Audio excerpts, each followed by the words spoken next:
I'm assuming you clicked on this video because you're sick of multipathing and getting killed while you're multipathing. Well, this video is aimed at guiding you in the right way to thrive in the cons and do better at altitude. This is something I have taught people a lot, especially in Discord servers or just my friends that want to get better at the game.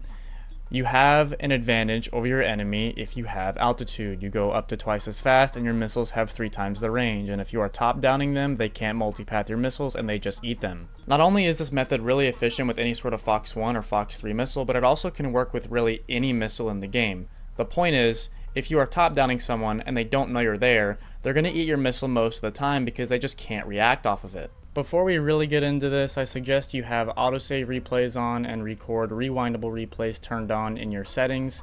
That way you can look back in sensor view in your replays and you can look at what you did wrong when you die instead of being frustrated and thinking it's the game's fault. So let's get into how you can actually start doing this. The first thing to talk about here is positioning. You can see my positioning is very good here. I went left, I climbed at 15 degrees, and I let all the aggressive Eurofighter and F-15E players do their jobs at the beginning of the match.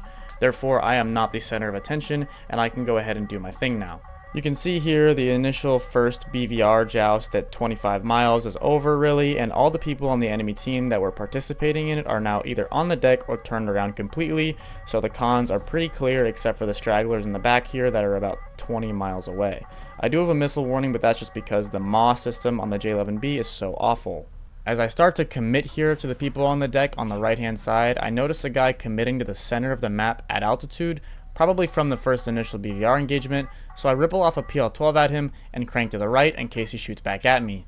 I then wait for my missile to go active, and I aim down and start top downing the people on the deck. There is no multipath shadow to hide in here for these guys, and most of them end up dying. Now, it might just look like I'm doing a bunch of spamming and praying that my missiles connect, but your timing with your initial engagement and when you actually shoot your missiles is also very important. If you shoot your missiles too early, you're going to give them a chance to multipath your missile. If you shoot your missile too late and while they're directly below you, they're already going to be at a notch angle and they're going to notch your missiles without even trying. So new match here, now we are in the Eurofighter, and just because I'm in the Eurofighter doesn't mean positioning isn't important. So I still am climbing to the left at about 20 degrees, that way I can have a decent amount of airspeed once I reach my favorite altitude for the Eurofighter, which is about 30,000 feet. But as I start reaching my altitude and turning in, I notice that I'm the only other one in the contrails besides another F-15 on my team. If you want to climb in this game and do well at altitude, sometimes you have to take on the initial BVR joust for your team. If you don't do it, you're just going to let the people at altitude top down your whole team all game, and the game is going to end pretty quickly. So here we go. I start off the engagement here by firing at the F-15 with an AIM-120C about 25 miles away, and then firing at the Eurofighter next to him as he's about 18 miles away, and then after that I get a missile warning, which is expected, and I start the notch. Now this is not an in-depth notching tutorial. I'm not going to sit here and explain all of that, but notching is not just putting the missile at your 90, popping chaff and praying that it will just miss you.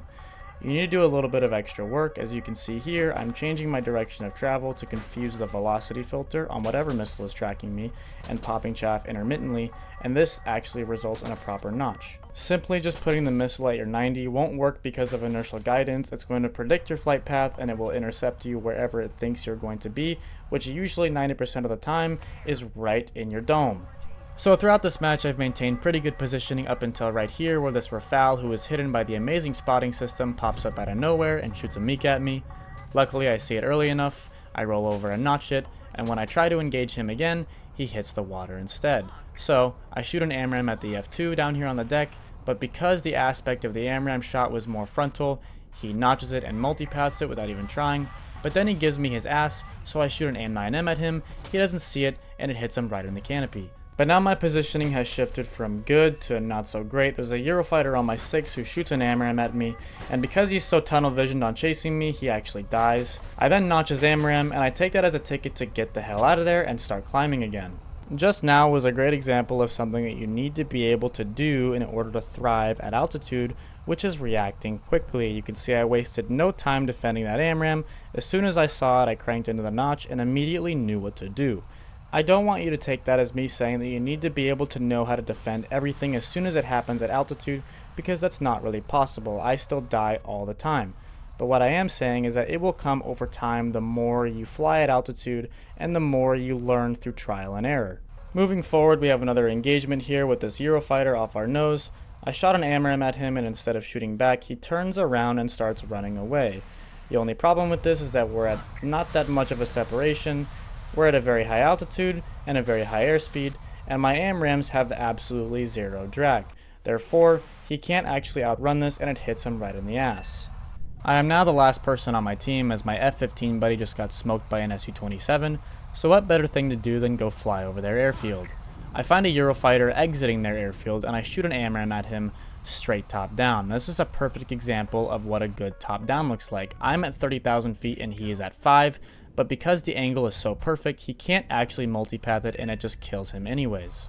The second I got over their airfield, the second I realized it was a bad decision. A Eurofighter pops up out of nowhere and starts shooting AMRAAMs at me from the deck.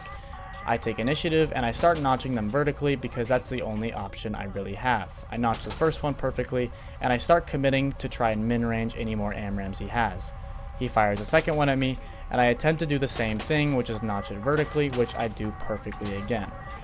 Now at this point I decide to try and push the fight closer and force the merge. I have to get him out of a good distance for his AMRAAMs. We end up in a joust with our AIM-9Ms.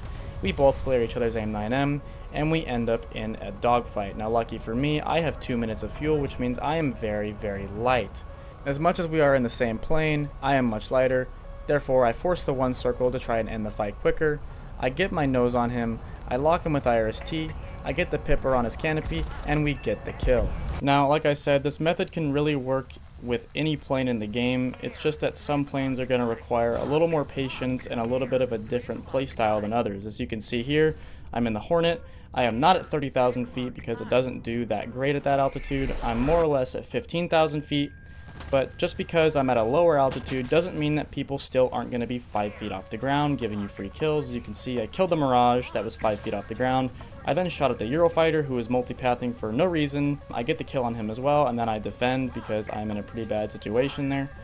But that's just a good example of how you can really use this strategy with any plane in the game. If anybody told you that the Hornet can't do well at altitude, they're absolutely incorrect. Any plane can do well at altitude as long as you know how to play it and you know its limits. There will be many situations that you get into though at altitude if you decide to climb in these planes, where you will think to yourself, if I was in a Eurofighter or a Rafale, I probably would have got myself out of that situation. And you're probably right. Those planes are very good at altitude, they have great energy retention, and there's really no flaw in flight performance at altitude. Now in a plane like a Hornet or another slower plane that queues into 14.0, you're going to have to make up for the lack of flight performance with good decision making. There's going to be a lot of fights at altitude that you just can't take, and you're going to have to learn when to leave them in order to survive longer in matches. Now let's take a look at how properly using this method goes in a plane like the Su-30, where you have 14 of the best missiles in the game.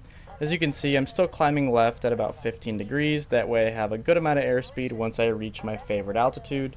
In the Su-30, it's about 30,000 feet, because up at altitude, the engine performance on the Su-30 is actually pretty good. The only problem with the Su-30 is that up at altitude I have to defend really early because of the terrible compression this thing has at high speed and high altitude, and the energy bleed is very, very high. I start the engagement here with an R77-1 to try and push away the high climbers on the enemy team so that I can more or less do this a little easier.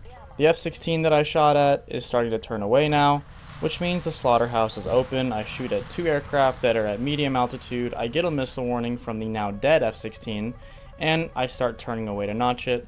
Because I know that F-16 is dead, this AMRAAM he shot at me is going to be extremely easy to notch because there's no radar to guide it in anymore if it loses track, which means that I can recommit and coast over the enemy team that's 5 feet off the ground and shoot more missiles. But as I recommit, I see 2 people that are at altitude. They just climbed, so I put my radar on them, I shoot at both of them, they shoot at me, and I crank to defend. This is a pretty close quarters defense here, but because he's using R77s, they're very easy to notch. He dies, and so does the other guy, and we start recommitting again. Now, because I've maintained my altitude extremely well throughout the entirety of this match, that's going to help me get behind the whole enemy team here and start killing all of them. I shoot an ET at that Eurofighter on the left there, and because he's extremely tunnel visioned, he has no idea it's coming. I also shoot an ET at the flanker that's about 7 miles away, but because he's a little bit out of range and on the deck, it doesn't end up hitting him. Rafale pops up out of nowhere, I shoot an ER at him, and because he has no idea I'm there as well, he dies too. And now we start transitioning into more of a low-level flight, and there's an Su-30 on my 6. So I start playing chase with my twin brother, he starts shooting his annoying ass IR missiles at me, and I use the terrain to avoid them. Now this is a good example of transitioning from high to low altitude. That's something that you will need to do each game if you do decide to fly at high altitude. You will end up transitioning to low altitude to get more kills, and that's what we do here. We kill the Su-30, and now we start committing to the rest of the enemies. There's really no reason to stay at low altitude if you don't need to, so I start climbing again to increase the range on the 2 radar missiles I have left. We're now in a 3v2. My teammate has no missiles, and the person fighting my teammate hits the ground for no reason, so now we're in a 2v2. I noticed the flanker that I shot the ET at earlier trying to go back to base, so I take a low probability shot and I shoot a rear aspect R77-1 at him. Now, because he's not multipathing properly, and I'm more or less above him when I shoot this, it makes it really easy for this R77-1 to just kind of see through any multipath shadow he's trying to paint, and it just hits him anyways. I then see the F-16 that is dogfighting my F-16 teammate. I see an 8-piece, I shoot an R77-1 at him, and I kill him, and the game is over. So I hope I helped you guys a little bit throughout this. It really just comes with confidence and practice when it comes to high altitude flying. But thank you for watching, and I'll see you guys in the next one. Peace.